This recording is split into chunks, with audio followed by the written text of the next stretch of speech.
अद्याप युतीबाबत कोणाशी चर्चा नाही, त्यामुळे मुंबईत सर्व जागांवर लढण्यासाठी आमची तयारी सुरू, संदीप देशपांडे यांची प्रतिक्रिया। मनसे युतीचा प्रस्ताव आल्यास राष्ट्रीय पातळीवर चर्चा होईल, काँग्रेसचे प्रदेशाध्यक्ष हर्षवर्धन सपकाळ यांचं वक्तव्य। नाशिकमधील मनसेच्या बैठकीला काँग्रेसचा कोणताही प्रतिनिधी पाठवला नाही, बैठकीला कोण गेले असतील तर नोटीस पाठवणार, हर्षवर्धन सपकाळ यांचं वक्तव्य।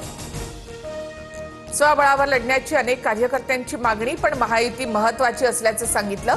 मात्र ज्या ठिकाणी युती होऊ शकत नाही त्या ठिकाणी मैत्रीपूर्ण लढती होतील, बावनकुळेंचं विधान।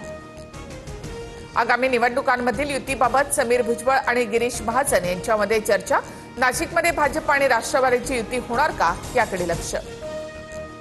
मतदार याद्यांमधील सगळ्यात मोठा घोटाळा आशिष शेलारांच्या मतदारसंघात, दुबार मतदारांमध्ये सर्वाधिक परप्रांतीय लोक, मनसेच्या संदीप देशपांडे यांचा आरोप। आशिष शेलार यांना दोष देण्यापेक्षा वरळीमध्ये लक्ष द्या, मतदार याद्यांमधील टीकेनंतर नवनाथ बन यांचं संदीप देशपांडेंना उत्तर।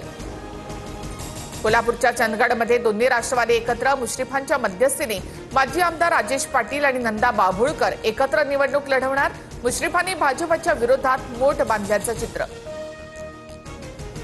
शरद पवार आणि मुख्यमंत्री फडणवीसांची भेट, शरद पवार आणि फडणवीसांमध्ये कालही 2 वेळा फोनवरून संवाद, एमसीए कार्यकारिणी निवडणुकीवरून घडामोडींना वेग। अमोल मिटकरींसह रुपाली ठोंबरे पाटलांची प्रवक्तेपदावरून उचलबांगडी, राष्ट्रवादीकडनं हिमलता पाटील, प्रतिभा शिंदे, सूरज चव्हाण यांची प्रवक्तेपदी नियुक्ती।